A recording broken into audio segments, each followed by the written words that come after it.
Alors cette fois-ci, on passe aux choses sérieuses puisque on va voir la difficulté qui va un petit peu augmenter. Donc on a une réaction de, de fission dans laquelle vous avez du plutonium qui va se désintégrer en tellure 135 et en molybdène 102 avec à nouveau une émission de 3 neutrons. Alors, dans l'énoncé, on vous demande de calculer l'énergie dégagée par la fission de 1 mole de plutonium 239. Et donc, on vous donne la réaction qui est ici. Alors, retenez qu'on a 1 mole qui est en jeu, ça c'est une première chose. Et on va voir qu'il y a deux moyens de parvenir à la résolution de ces exercices. Pourquoi deux moyens? Parce que ici, je n'ai pas recopié toutes les données de l'énoncé, mais dans l'énoncé de l'exercice page 23, vous voyez qu'on vous donne un petit tableau dans lequel il y a deux colonnes. La colonne de la masse atomique en unité de masse atomique des différents constituants et également une colonne avec l'énergie de liaison par nucléon de chacun de ces éléments. Donc, les deux possibilités sont soit de fonctionner directement avec l'énergie de liaison par nucléon et de calculer l'énergie libérée. Et la deuxième méthode, eh bien, c'est d'utiliser à nouveau, comme on a fait pour les exercices précédents, la perte de masse et des réactifs et des produits, de faire la différence des deux et de calculer l'énergie donc qui a été perdue. Donc on va faire les deux méthodes. On va commencer par la première méthode. Donc dans cette première méthode,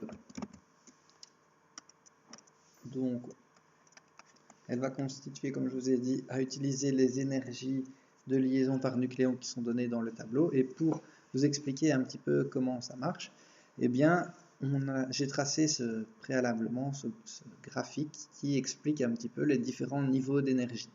Donc vous avez l'énergie de tous les nucléons qui sont séparés, hein, donc les protons séparés, plus les neutrons séparés, plus les électrons.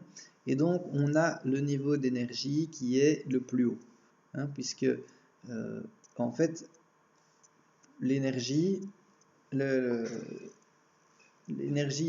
chacun séparé est plus élevée que lorsque ces constituants sont assemblés, et la différence des deux vient de l'énergie de liaison, vous l'avez bien compris. Donc ici, ce qu'on va pouvoir calculer, c'est calculer l'énergie en utilisant l'énergie de liaison. On va pouvoir calculer avec l'énergie de liaison ici, qui est nécessaire pour former l'énergie de liaison, pardon, qui est nécessaire pour séparer tous les constituants du plutonium 239. Hein, donc, cette énergie à fournir, on va l'appeler E1. Donc voilà, si on veut revenir à la case départ, eh bien, il faut fournir de l'énergie. On va également calculer eh bien, l'énergie ici, non pas qu'il faudra fournir, mais qui serait dégagée lorsque on forme les noyaux de tellure et de molybdène. Et donc, par le même principe que pour cette ligne-là, donc je vais calculer en soi la hauteur de la barre ici et la hauteur de la barre là. Et ce qui va nous intéresser, c'est l'énergie de liaison, donc pour passer de ceci à cela. Hein. Donc ce qui nous intéresse, c'est passer que vaut l'énergie ici, delta E en rouge, qui est en fait la différence de l'énergie là, de celle-là, donc de l'énergie entre les nucléons séparés ici et des atomes de tellure et de molybdène ici, d'une part, et des nucléons séparés ici et du nucléon de plutonium reconstitué d'autre part. Et donc la différence des deux va nous donner ce delta E là qu'on cherche. Ok? Donc en réalité, qu'est-ce que je vais chercher à faire? Je vais chercher à faire delta E qui est égal à E2 moins E1. Et donc je vais chercher E2 dans un premier temps, enfin dans E2 et E1. Donc si je commence par E1, qui est en fait ici ce que j'ai appelé l'énergie à fournir. Pourquoi à fournir? Parce que vous voyez, la flèche va vers le haut. Mais voilà, c'est ce qu'on cherche en réalité, c'est la longueur de la barre qui est là. Donc E1, qui est l'énergie donc de liaison des nucléons du plutonium 239. Et bien, comment est-ce que je fais? Eh bien, j'utilise la deuxième colonne du tableau, l'énergie de liaison par nucléon, et je multiplie simplement par le nombre de nucléons du plutonium. Donc, combien est-ce qu'il y en a de nucléons? Il y en a 239. Donc, je prends 239 fois, mais l'énergie de liaison par nucléon du plutonium, c'est-à-dire 1,2113 qui est la valeur donnée dans votre tableau. Ceci fois 10 exposant moins 12, puisque vous aurez remarqué que c'est en picojoules dans le tableau, et donc ne pas oublier évidemment le fois 10 exposant moins 12, puisque c'est en picojoules. Et donc cette énergie de liaison, non plus par nucléon, cette énergie de liaison tout court est égale à 2,8950 fois 10 exposant moins 10 joules. Ok. Alors, je fais la même chose pour cette fois-ci l'énergie de liaison pour cette barre-là. Donc, c'est pour le tellure et le molybdène. Alors, pourquoi est-ce que ces deux-là sont en dessous du plutonium? Eh bien, tout simplement parce que vous voyez que quand on désintègre du plutonium pour former ceci, il y a un dégagement de chaleur. Donc, ceci est inévitablement en dessous. Alors, E2, ben, je fais exactement la même chose. Je regarde le nombre de nucléons. Du tellure, il y en a 135. Ok, et il y a 102 du molybdène. Donc, je fais exactement pareil. 135 fois l'énergie de liaison qui est donnée dans le tableau. 1,33 fois 1,3373 fois 10 moins 12 plus les 102 fois 1,3728 fois 10 moins 12 à nouveau joules qui sont fournis dans le tableau, et ça me donne ceci, 3,2056 fois 10 moins 10 joules. Okay.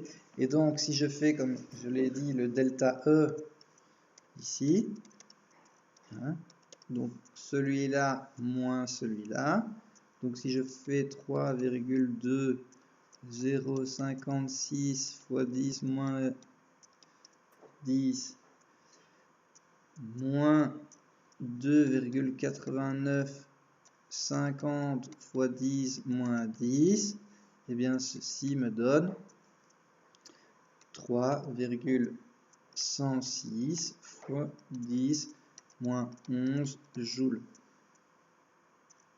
J'espère que tout le monde comprend. Et donc, pour une mole, l'énergie, donc ceci, c'est pour un atome. Hein, donc, un atome de plutonium se désintègre en un atome de tellure et un atome de molybdène.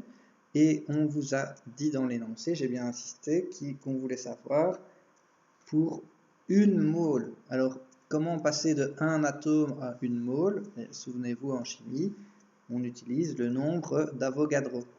Et donc, combien y a-t-il d'atomes dans une mole? Il y en a 6. Donc, si je calcule delta E pour une mole, eh bien, je prends le nombre d'Avogadro fois le delta E pour un atome. Et donc, le nombre d'Avogadro, c'est 6,02 fois 10 exposant 23. Donc, il y a 6 fois 10,02 fois 10 exposant 23 atomes dans une mole, fois l'énergie que j'ai calculée avant, 3,016 fois 10 exposant moins 11, fois 10 exposant 13, oui, non, moins 11, ok, ça c'est bon. Et le résultat, donc, me donne 1,87 fois 10 exposant 13 joules. Voilà. On voit qu'en termes d'énergie, on est largement plus haut que les petites énergies qu'on calculait dans les exercices précédents. On en reparlera tout à l'heure. Donc ça, on parle bien de la fusion de 239 grammes de plutonium.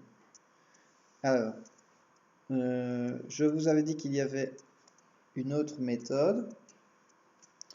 Donc l'autre méthode, c'est en utilisant donc la première colonne du tableau et donc en calculant cette fois-ci la perte de masse des réactifs et entre les réactifs et les produits. Donc cette perte de masse, elle est égale à la masse des réactifs. Donc vous voyez, la différence par rapport à avant, c'est que je vais devoir tenir en compte les neutrons. Ils sont ici, hein, puisque j'utilise les masses ici, donc je dois prendre tout ça en considération. Et donc la masse des réactifs moins la masse des produits. Alors, je reprends cette fois-ci donc les données qui sont dans le tableau.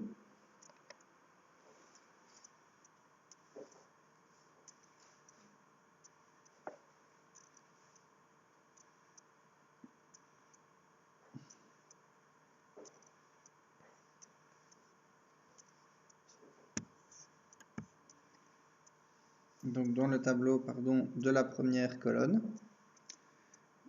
Et donc, pour le neutron, j'ai 1,00865 plus, donc je regarde la deuxième ligne de la première colonne du tableau, plus la masse du plutonium 239,05 21,56 et donc je soustrais la masse des produits. Donc à nouveau je regarde cette fois-ci la troisième ligne du tableau, donc 134,91 64 50 plus le molybdène, quatrième ligne du tableau, donc 101,91 02 97 et je n'oublie pas les 3 neutrons, donc 3 fois 1,008 665. Ok, et tout ça c'est en unité de masse atomique et donc ça me donne un défaut de masse de 0,208 0,79 UMA. Donc ça correspond bien à une perte de masse. Donc qui dit perte de masse, par la formule d'Einstein, on va dire dégagement d'énergie. Et donc ce dégagement d'énergie, eh bien, il est égal à la variation de masse fois C carré. Et donc je reprends la valeur que j'ai calculée en UMA, que je ne dois pas oublier de convertir en kilos, puisque c'est dans la formule là c'est des kilos et pas des UMA, et donc pour convertir, eh bien, on prend la masse d'un 12e d'atome de carbone, 1,66 fois 10 exposant moins 27 fois la vitesse de la lumière, 3 fois 10 exposant 8, et je n'oublie pas de mettre le tout au carré. Et j'obtiens 3,11 fois 10 moins 11 joules. Et donc on obtient exactement la même valeur ici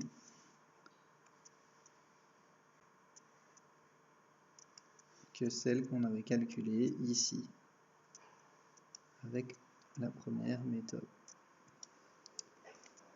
Voilà. Alors pourquoi est-ce que cette méthode, le problème c'est qu'on multiplie des grands nombres ensemble, donc des 3 fois 10 exposant 8, et donc là des moins 27, et donc il y a souvent des virgules qui se perdent, et donc le résultat au final il y a un peu moins de décimales. Maintenant si je compare, puisqu'il y a une partie de la question où on vous demande de comparer ce résultat avec l'ordre de grandeur des énergies libérées lors de réactions chimiques, 300 kJ par mole, ben, si je compare ceci 1,87 fois 10 exposant 13 avec